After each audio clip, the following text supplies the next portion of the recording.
We believe a two-state solution is the only way to end the cycle of violence, and regrettably it is also clear that the Netanyahu government rejects it.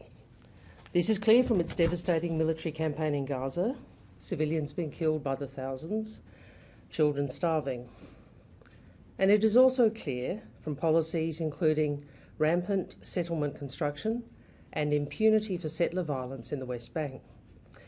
Like Israel's military expansion in Gaza, illegal settlements and impunity for settler violence in the West Bank are extinguishing the prospects of a two-state solution. Now, I know that Australians feel frustrated. I know that people feel like we have little chance of moving the dial on our own, but this has never meant we can do nothing. What it does mean is we do what we can by working with partners, and that is what we have done. We do the work of building coalitions with other countries, because when Australia acts, we then act with impact. Together with our partners, Australia has opposed Israel's humanitarian blockade and expansion of military operations in Gaza.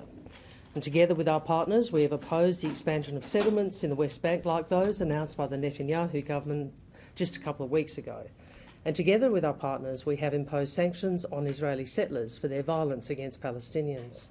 So far, the Netanyahu government has ignored this international opposition. Now, just as when we applied those sanctions previously, and just as when we applied sanctions against Hamas for their terrorism, Australia never speculates about possible future sanctions.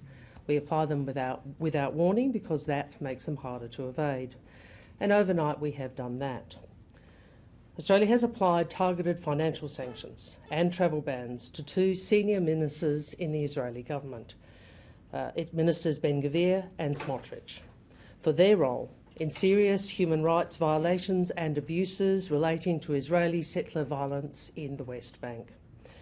They are the most extreme proponents of the unlawful and violent settlement enterprise. And we have applied those measures with others. We have applied those measures in coordination with Canada, New Zealand, Norway and the United Kingdom. This action is the result of many months of effort and coordination. And together, these countries are sending a message. You have ignored the international community, and we do not tolerate it. The situation in the West Bank and the situation in Gaza are untenable both for civilians and long-term peace in the form of a two-state solution.